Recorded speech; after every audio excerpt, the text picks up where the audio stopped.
Hello dear students, आज हम लोग पढ़ेंगे इस वीडियो में कक्षा 11 रसायन विज्ञान, जिसमें यूनिट फर्स्ट हम लोग पढ़ रहे हैं रसायन विज्ञान की मूल अवधारणाएं। तो इसके पहले वाले वीडियो में हम लोग पढ़ रहे थे मापन की पद्धतियां पढ़ रहे थे, जिसमें एमकेएस पद्धति, सीजीएस पद्धति, एफपीएस पद्धति हम लोग पढ़े। तो इसी क्रम में अगला जो टॉपिक है हमारा वो है द्रव्यमान व भार। द्रव्यमान व भार, जिसको इंग्लिश में कहते हैं mass and weight. Mass and wait.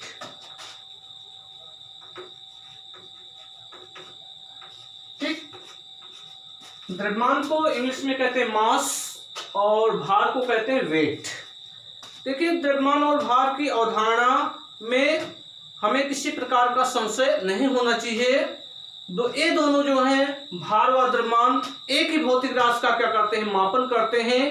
अर्थात हम कह सकते हैं कि दोनों एक ही पद हैं, अर्थात ये दोनों एक ही भौतिक राशि का क्या करते हैं, मापन करते हैं। और इन दोनों का ही जो एसआई मात्रक है वो किलोग्राम। दोनों का एसआई पद्धति में मात्रक या एसआई इकाई या मात्रक या कह सकते हैं यूनिट, वो क्या है, किलोग्राम में। द्रव्यमान को भी किलोग्राम में मापा जाता है, भार को भी किलोग्राम में मापा जाता है। अर्थात हम कह सकते हैं दोनों का एसआई मात्रक या अंतरराष्ट्रीय पद्धति में मात्रक क्या है, किलोग्राम। ठीक है, तो दोनों एक ही भौतिक राशि का मापन करते हैं, लेकिन अंतर दोनों में, लेकिन दोनों राशियों में अंतर है। ठीक है, अंतर क्या है कि द्रव्यमान किसी वस्तु या किसी पदार्थ की मात्रा को व्यक्त करता है। द्रव्यमान जो है, द्रव्यमान किसी पदार्थ की मात्रा को व्यक्त करता है, मात्रा को व्यक्त करता है। मात्रा मतलब जैसे किसी वस्तु का हमने मापन किया, तो मान लियो 10 किलोग्राम आया, तो मतलब उसकी मात्रा को क्या कर रहा है, व्यक्त कर रहा है। अर्थात उस कितने ग्राम है या किलोग्राम है, इस मात्रा को क्या करता है, व्यक्त करता है। जबकि भार, भार क्या होता है, भार पदार्थ पर लगने वाले गुरुत्वाकर्षण बल का मापन करता है। भार पदार्थ पर लगने वाले गुरुत्वाकर्षण बल का मापन करता, बल का मापन करता। तो दोनों एक ही भौतिक राशि का मापन करते हैं, लेकिन अंतर दोनों में क्या है कि द्रव्यमान किसी पदार्थ की मात्रा को व्यक्त करता है और भार क्या है, पदार्थ पर लगने वाले गुरुत्वाकर्षण बल को क्या करता है, व्यक्त करता है। ठीक है, तो समान परिस्थितियों में दोनों समान परिमाण देते हैं। अगर परिस्थिति समान है तो द्रव्यमान और भार दोनों क्या होते हैं, समान परिमाण देते हैं। लेकिन अगर गुरुत्वीय बल परिवर्तित हो जाए, इसका मतलब स्थान परिवर्तित हो जाए, तो उसका भार भी क्या हो जाता है, परिवर्तित हो जाता है। लेकिन द्रव्यमान में कोई अंतर नहीं आता है। ध्यान दीजिएगा कि स्थान परिवर्तित होने पर उसका गुरुत्वीय बल क्या हो जाएगा, परिवर्तित हो जाएगा। गुरुत्वीय बल परिवर्तित होने से उसका भार क्या हो जाएगा, परिवर्तित हो जाएगा, लेकिन उसका द्रव्यमान क्या होता है, उतना ही रहता है। ठीक है, तो द्रव्यमान और भार को हम इस तरह, द्रव्यमान या भार को इस रूप में भी व्यक्त कर सकते हैं कि भार बराबर होता है द्रव्यमान गुणे त्वरण, गुरुत्वीय त्वरण, गुरुत्वीय त्वरण। भार को W से दिखाते हैं, W बराबर क्या होगा, द्रव्यमान को M से दिखाते हैं, गुरुत्वीय त्वरण को G से दिखाते हैं। ठीक है, तो लिख सकते हैं W बराबर क्या होगा, mg होगा। ठीक है, कि भार बराबर क्या होता है, द्रव्यमान गुणे गुरुत्वीय त्वरण होता है। कि द्रव्यमान तथा भार को निम्न प्रकार से हम एक दूसरे में क्या कर सकते हैं, परिवर्तित कर सकते हैं। तो भार बराबर क्या होगा, द्रव्यमान गुणे गुरुत्वीय त्वरण। द्रव्यमान को यम से दिखाते हैं, मतलब मास, और गुरुत्वीय त्वरण क्या है, जी है। ठीक है, ग्रेविटेशनल एक्सीलरेशन, तो W इक्वल टू क्या होता है, mg होता है, और दोनों का एसआई मात्रक क्या होता है, किलोग्राम होता है। ठीक है, तो द्रव्यमान और भार दोनों एक ही भौतिक राशि का क्या करते हैं, मापन करते हैं। तो यहां पर दोनों में अंतर आपको समझ लेना जरूरी है। द्रव्यमान क्या होता है, किसी पदार्थ की मात्रा को व्यक्त करता है, और भार क्या है, पदार्थ पर लगने वाले गुरुत्वाकर्षण बल का मापन करता है। तो अगर गुरुत्वाकर्षण बल बदल जाए, इसका मतलब स्थान परिवर्तित हो जाए, तो स्थान जब परिवर्तित होता है, गुरुत्वीय त्वरण क्या होता है, जी परिवर्तित हो जाता है। तो गुरुत्वीय त्वरण जब जी परिवर्तित होगा तो गुरुत्वीय बल भी परिवर्तित हो जाएगा, और गुरुत्वीय बल जब परिवर्तित होगा तो उसका भार भी क्या हो जाता है, परिवर्तित हो जाता है। उदाहरण के तौर पर आप पढ़े होंगे या आपको फिजिक्स में बताया जाएगा कि जैसे चंद्रमा पर जो भार है, पृथ्वी के भार का 1/6 होता है। ठीक है, तो अगर किसी वस्तु का द्रव्यमान या पृथ्वी पर क्या है 60 ग्राम है, तो चंद्रमा पर कितना हो जाएगा, 10 ग्राम हो जाएगा। ठीक है, तो क्योंकि स्थान बदल रहा है, और स्थान बदलने पर गुरुत्वीय त्वरण क्या हो जाता है, बदल जाता है। गुरुत्वीय त्वरण बदल जाने से उसका भार भी क्या हो जाएगा, बदल जाएगा। ठीक है, तो ध्यान रखिएगा, भार और द्रव्यमान में अंतर होता है। भार पदार्थ पर लगने वाले गुरुत्वाकर्षण बल का मापन करता है, और द्रव्यमान पदार्थ की मात्रा को क्या करता है, व्यक्त करता है। और प्रयोगशाला में किसी पदार्थ के यथार्थ मापन के लिए हम किसका उपयोग करते हैं, वैश्लेषिक तुला का उपयोग करते हैं। वैश्लेषिक तुला का उपयोग करते हैं, जिसको कहते हैं एनालिटिक बैलेंस कहते हैं। लेकिन वर्तमान समय में वस्तुओं के मापन के लिए इलेक्ट्रॉनिक तुलाओं का उपयोग किया जा रहा है। किसका उपयोग किया जा रहा है, इलेक्ट्रॉनिक तुलाओं का। मार्केट में आप देख रहे होंगे तो इस समय मैक्सिमम वस्तुओं के मापन के लिए किसका उपयोग करते हैं, इलेक्ट्रॉनिक तुला का उपयोग करते हैं, इलेक्ट्रॉनिक तुला। ठीक है, ध्यान रखिएगा। तो प्रयोगशाला में वस्तुओं के यथार्थ मापन के लिए वैश्लेषिक तुलाओं का उपयोग किया जाता है, लेकिन वर्तमान में किसका उपयोग हो रहा है, इलेक्ट्रॉनिक तुला का उपयोग हो रहा है। ठीक है, तो ये था द्रव्यमान व भार। तो अंतर क्लियर हो गया होगा दोनों में। ठीक है, अब आ जाइए ताप का मापन। तापमान का मापन, तापमान का मापन। अब यहां विस्तृत नहीं पढ़ना, संक्षिप्त में थोड़ा सा दिया गया है, तो संक्षिप्त जानकारी करेंगे, और इसके बारे में विस्तृत जानकारी आपको फिजिक्स में बताया जाएगा। ठीक है, तो तापमान का मापन,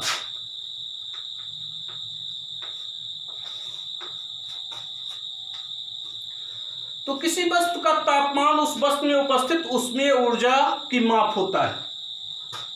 किसी वस्तु का जो तापमान है उस वस्तु में उपस्थित उसमें ऊर्जा की माप है। ठीक है, तो ताप क्या होता है, किसी वस्तु के गर्माहट व ठंडेपन का क्या होता है, जिस गुण के द्वारा आभास होता है उसे क्या कहते हैं, ताप कहते हैं। तो ताप की अनेक परिभाषाएं हैं, तो उस चैप्टर में आप पढ़ेंगे। तो यहाँ पर ताप मापन के बारे में है। तो तापमान का मापन क्या होगा, किसी वस्तु का तापमान, किसी वस्तु का तापमान वस्तु में उपस्थित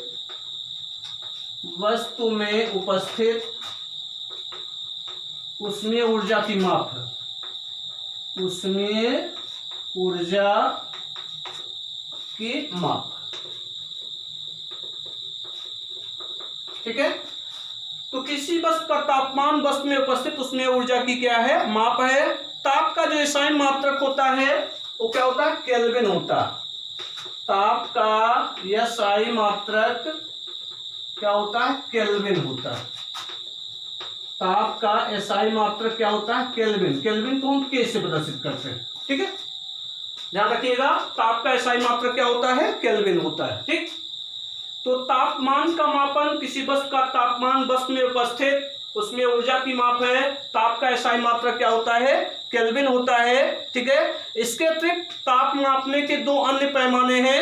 ठीक है, तो इसमें एक तो है केल्विन पैमाना, तो इसके अतिरिक्त दो और पैमाने, डिग्री सेल्सियस पैमाना और फ़ारेनहाइट पैमाना। तो यहाँ पर आपको बताया जा रहा है कि ताप मापने की सामान्यता तीन पैमाने, ताप मापने के सामान्यता तीन पैमाने हैं, ठीक है। जिसमें पहला है डिग्री सेल्सियस पैमाना, डिग्री सेल्सियस पैमाना, ठीक है। इसको गलत हो गया, इसको सही कर लीजिएगा। डिग्री सेल्सियस पैमाना, यहां लिख दे रहे हैं बगल में, डिग्री सेल्सियस पैमाना, ठीक। दूसरा है डिग्री फ़ारेनहाइट पैमाना, डिग्री फ़ारेनहाइट पैमाना, डिग्री फ़ारेनहाइट पैमाना, ठीक है। और तीसरा है केल्विन पैमाना। तीसरा क्या है? केल्विन पैमाना, के है केल्विन पैमाना, केल्विन पैमाना। तो ताप मापने के सामान्यता कितने पैमाने? तीन। कौन कौन? डिग्री सेल्सियस पैमाना है, डिग्री फ़ारेनहाइट पैमाना है, केल्विन पैमाना है, ठीक है। तो समानता मुख्य रूप से तीन है, डिग्री सेल्सियस, डिग्री फ़ारेनहाइट और केल्विन पैमाना, ठीक है। अब यहां थोड़ा ध्यान दीजिएगा कि सामान्यतः सेल्सियस पैमाने को, सेल्सियस तापमापी या कह सकते हैं सेल्सियस पैमाने वाले तापमापी को दो तापों में क्या किया गया? अंशांकित किया गया है। एक तो 0 डिग्री सेल्सियस और दूसरा 100 डिग्री सेल्सियस। मतलब 0 से लेकर के 100 तक क्या किया गया है? इसको अंशांकित किया गया है। मतलब उस तापमापी पर 0 से लेकर के 100 तक चिन्ह बने हुए हैं, ठीक है। अब उस चिन्ह, उस 0 से 100 डिग्री सेल्सियस के बीच को क्या किया गया? 100 बराबर भागों में डिवाइड किया गया है और प्रत्येक भाग क्या कहलाता है? 1 डिग्री सेल्सियस कहलाता है। प्रत्येक भाग क्या कहलाता है? 1 डिग्री सेल्सियस कहलाता है, ध्यान रखिएगा, ठीक है। और जो ये डिग्री सेल्सियस है, ये जल के हिमांक को, जल का हिमांक कितना होता है? 0 डिग्री सेल्सियस होता है। और 100 डिग्री सेल्सियस ये क्या है? जल के क्वथनांक को, मतलब जल के हिमांक से लेकर के जल के क्वथनांक, अर्थात 0 डिग्री सेल्सियस से लेकर 100 डिग्री सेल्सियस तक इसको अंशांकित किया गया है। और इनके बीच क्या किया गया है, या कह सकते हैं इनको 100 बराबर भागों में, इनके अंतर को देखिए, ये 0 है, ये 100 है, इसका अंतर क्या होगा? 100 होगा। अर्थात इसको 100 बराबर भागों में क्या किया गया है? बांटा गया है। और प्रत्येक भाग क्या कहलाता है? 1 डिग्री सेल्सियस कहलाता है, ठीक है। तो ये किसको व्यक्त करता है? जल के क्वथनांक को व्यक्त करता है, जल के क्वथनांक को, क्वथनांक। जैसे ये पैमाना है, ठीक है, सपोज के लिए, तो यहां पर ये 0 डिग्री सेल्सियस और यहां पर ये 100 डिग्री सेल्सियस। तो इसके अंतर को, 0 और 100 के अंतर को, ये 0 डिग्री सेल्सियस जल के हिमांक को व्यक्त करता है और ये जल के क्वथनांक को व्यक्त करता है। तो इन दोनों के अंतर को, तो अंतर कितना आएगा? 100 में से 0 निकलेगा, 100 आएगा। इसको 100 बराबर भागों में क्या करेंगे? बांटेंगे। तो प्रत्येक भाग क्या कहलाता है? 1 डिग्री सेल्सियस कहलाता है, ध्यान रखिएगा, ठीक है। तो ये दो तापक्रम जो होते हैं, एक तो जल के हिमांक है, दूसरा क्या है? जल के क्वथनांक है, ठीक है। इसी तरह आ जाए डिग्री फ़ारेनहाइट पैमाना। तो विस्तृत रूप से आप फिजिक्स में पढ़ेंगे, यहाँ संक्षेप में आप जान लीजिए। डिग्री फ़ारेनहाइट पैमाना, तो डिग्री फ़ारेनहाइट पैमाने को क्या किया गया है? 32 से 212 डिग्री सेल्सियस के मध्य व्यक्त करते हैं। फ़ारेनहाइट पैमाने को क्या करते हैं? 32 से लेकर के 212, 32 से लेकर के कितना? 212 डिग्री, 32 डिग्री फ़ारेनहाइट से लेकर के 212 डिग्री फ़ारेनहाइट तक अंशांकित किया गया है, या कह सकते हैं उस पर चिन्ह बने हुए हैं। 32 डिग्री फ़ारेनहाइट से लेकर के 212 डिग्री फ़ारेनहाइट तक चिन्ह बने हुए हैं। इनके अंतर को, इनका अंतर क्या होगा? 212 में से 32 निकलेगा, कितना आएगा? 180। और इसको क्या किया गया? 180 बराबर भागों में इसके बीच के अंतर को इन दोनों तापों के अंतर को, तो अंतर कितना आ रहा है, 180 आ रहा है, तो इसको 180 बराबर भागों में डिवाइड किया गया है, और इसको कितने भागों में डिवाइड किया गया था, 100 भागों में डिवाइड किया गया था। प्रत्येक भाग क्या कहलाता है, 1 डिग्री सेल्सियस कहलाता है, और इसमें 180 बराबर भागों में बांटा गया है, तो 180 बराबर भागों में बांटा गया है, तो प्रत्येक भाग क्या कहलाता है, 1 डिग्री फ़ारेनहाइट कहलाता है। ठीक, तो ध्यान रखिएगा। तो इसी तरह डिग्री सेल्सियस और फ़ारेनहाइट पैमाने में जो संबंध निकाला गया है, तो ऊपर लिख दे रहे हैं डिग्री सेल्सियस और फ़ारेनहाइट पैमाने में संबंध। तो यहाँ ड्राइव नहीं कराना है, केवल आपको फार्मूला जानना है। ठीक है, तो ऊपर लिख दे रहे हैं डिग्री सेल्सियस और फ़ारेनहाइट पैमाने में संबंध। डिग्री सेल्सियस और फ़ारेनहाइट पैमाने में संबंध।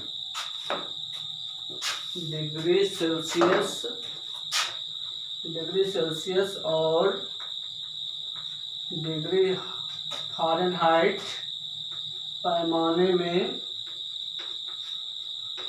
संबंध।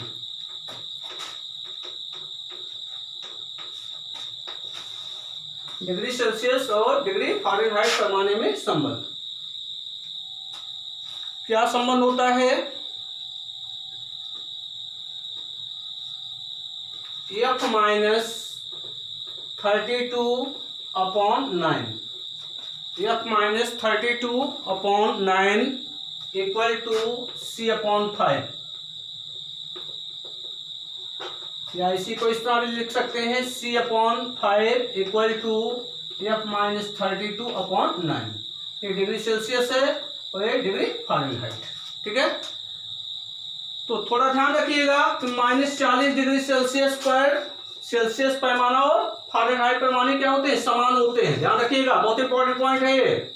-40 डिग्री सेल्सियस पर डिग्री सेल्सियस पैमाना और फ़ारेनहाइट पैमाने क्या होते हैं, बिल्कुल बराबर होते हैं। ठीक है, तो ध्यान रखिएगा इसको। अब इसी तरह केल्विन पैमाने और सेल्सियस पैमाने में, अब यहाँ देखिए थोड़ा यहाँ समझ लीजिए, अगर ये सेल्सियस दिया है, इसको फ़ारेनहाइट में बदलना है, तो यहाँ सेल्सियस पैमाने के स्थान पर उसका मान रख देंगे, तो फ़ारेनहाइट में चेंज हो जाएगा, ये सॉल्व कर लेंगे जब। ठीक है, तो ध्यान रखिएगा ये formula C/5 equal to F minus 32/9। अब दूसरा फार्मूला है केल्विन पैमाने तथा सेल्सियस पैमाने में संबंध। केल्विन पैमाना तथा सेल्सियस पैमाने में संबंध। पैमाने में संबंध।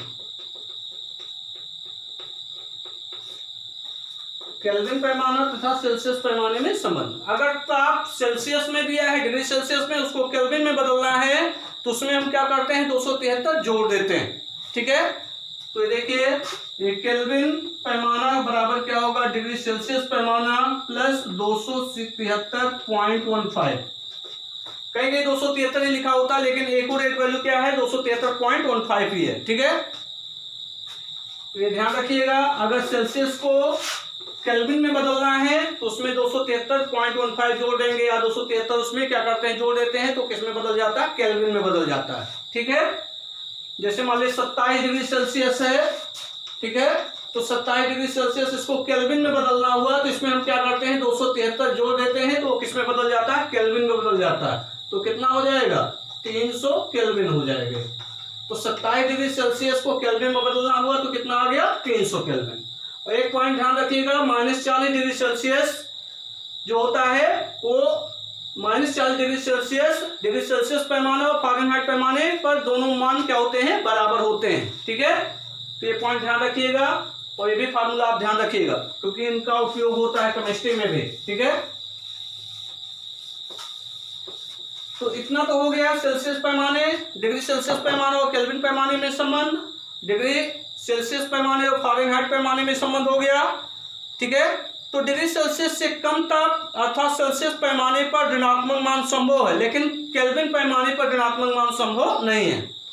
डिग्री सेल्सियस से कम ताप अर्थात सेल्सियस पैमाने पर ऋणात्मक मान संभव होता है, -273.15 तक संभव है।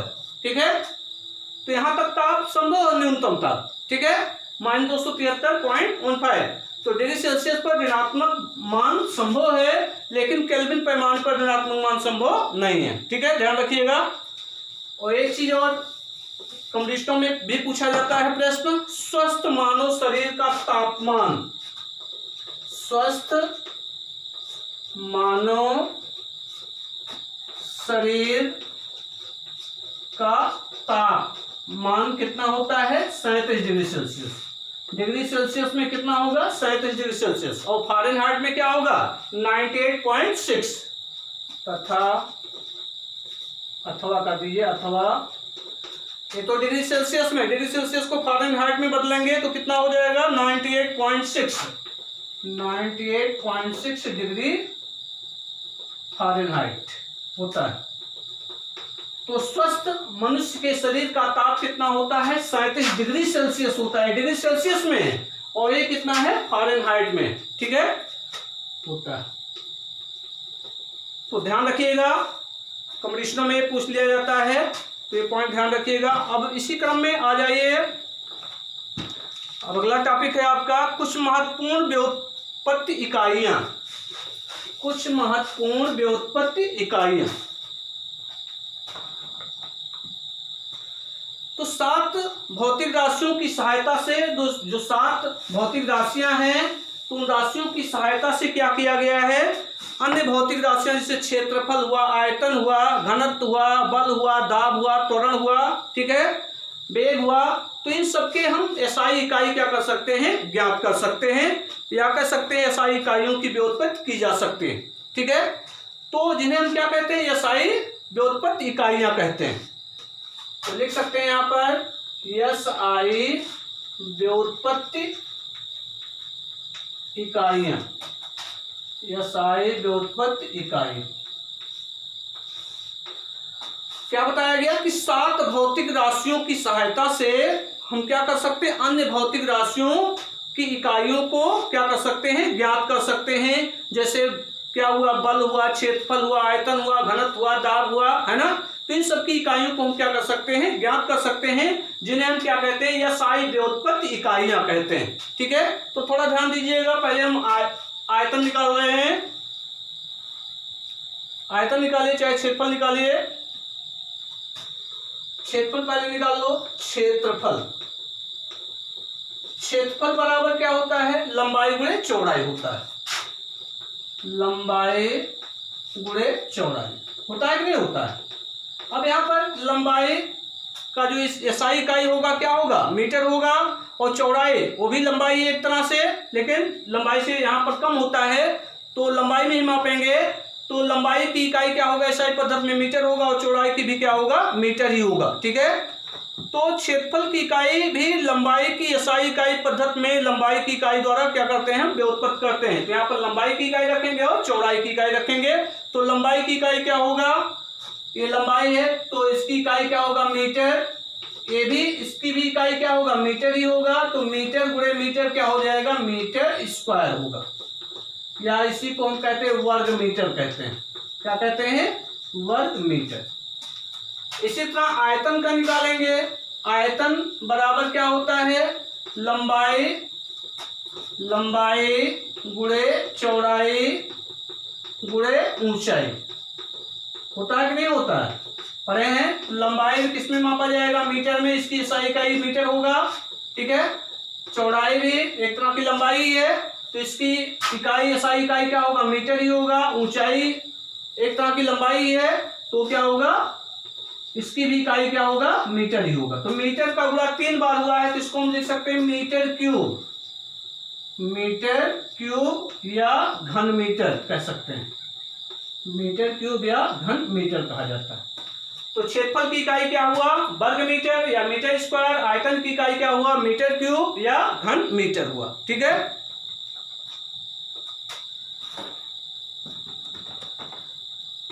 इसी तरह घनत्व, घनत्व बराबर क्या होता है? घनत्व बराबर होता है द्रव्यमान बटे आयतन। द्रव्यमान बटे आयतन। तो द्रव्यमान क्या है? किसी पदार्थ की मात्रा है द्रव्यमान। द्रव्यमान की इकाई क्या होगा? यहाँ पर किलोग्राम हो जाएगा। ठीक है, और आयतन की इकाई क्या होगा, मीटर क्यूब। तो यहाँ हो जाएगा किलोग्राम और आयतन की इकाई क्या होगा, मीटर क्यूब। तो इसको लिख सकते हैं किलोग्राम मीटर की घात -3। इसको अंश में ले जाएंगे तो क्या हो जाएगा, किलोग्राम मीटर की घात -3। और इसको इस तरह भी लिख सकते हैं केजी एम की पावर -3। तो चाहे उस तरह लिखिए चाहे इस तरह लिखिए, ठीक है। तो इसी तरह हम अन्य मात्रक क्या कर सकते हैं, ज्ञात कर सकते हैं, ठीक है। घनत्व का हो गया, इसी तरह वेग का निकाल सकते हैं, त्वरण का निकाल सकते हैं, बल का निकाल सकते हैं, दाब का निकाल सकते हैं, कार्य का निकाल सकते हैं, ठीक है। तो सभी का मात्रक एसआई पद्धति में हम क्या कर सकते हैं, ज्ञात कर सकते हैं, ठीक है। तो इसी तरह बल है, बल का देख लीजिए। बल बराबर क्या होता है, द्रव्यमान गुणे त्वरण, द्रव्यमान गुणे त्वरण। तो द्रव्यमान का मात्रक क्या होगा, किलोग्राम। बल किसके बराबर होता है, द्रव्यमान और त्वरण के गुणनफल के बराबर होता है। त्वरण का मात्रक होता है, त्वरण वेग परिवर्तन की दर को कहते हैं। तो यहाँ वेग परिवर्तन का मात्रक क्या होगा, मीटर प्रति सेकंड, और बटे दर है, समय है, फिर मीटर सेकंड होगा।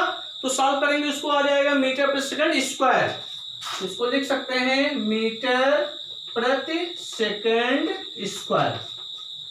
तो कंबाइन कर देंगे इसको तो हो जाएगा किलोग्राम मीटर प्रति सेकंड स्क्वायर। ये भी लिख सकते हैं। अब यहाँ प्रति जब हम हटाएंगे तो उसको ऊपर ले जाएंगे तो घात का चिन्ह क्या हो जाएगा, बदल जाएगा। घात का चिन्ह बदलेगा तो क्या हो जाएगा, किलोग्राम मीटर सेकंड की घात -2, ठीक, सेकंड की घात -2। अब इसी को हम क्या कहते हैं, तो एसआई पद्धति में बल की इकाई हो गई है, ठीक है। और इसी को क्या कहा जाता है, न्यूटन भी कहा जाता है। क्या कहते हैं, न्यूटन भी कहते हैं। तो इसके अतिरिक्त बल की इकाई एसआई पद्धति में क्या होगा, किलोग्राम मीटर सेकंड की घात -2, और इसी को हम क्या कहते हैं, न्यूटन भी कहते हैं, जिसका संकेत क्या है, यन, ठीक। तो चाहे आप किलोग्राम मीटर सेकंड की घात -2 लिखिए चाहे न्यूटन लिखिए, ठीक। इसी तरह दाब है, दाब बराबर क्या होता है, बल बटे क्षेत्रफल होता है, ठीक है। तो बल की इकाई क्या हो जाएगा, न्यूटन, और क्षेत्रफल की इकाई क्या होगा, मीटर स्क्वायर। तो क्या होगा, न्यूटन प्रति मीटर स्क्वायर। और इसी को क्या कहते हैं, पास्कल भी कहते हैं। क्या कहा जाता है, पास्कल भी कहा जाता है। तो दाब की इकाई लिख सकते हैं न्यूटन प्रति मीटर स्क्वायर या पास्कल भी लिख सकते हैं, ठीक है, एसआई पद्धति में। तो इसी तरह आप कर सकते हैं। और ये सब फिजिक्स में आपको विस्तृत रूप से बताया जाएगा। तो यहाँ संक्षेप में दिया गया था, इसलिए संक्षेप में आपको बताया गया, ठीक है। और अगला टॉपिक आपको कल बताया जाएगा, ठीक।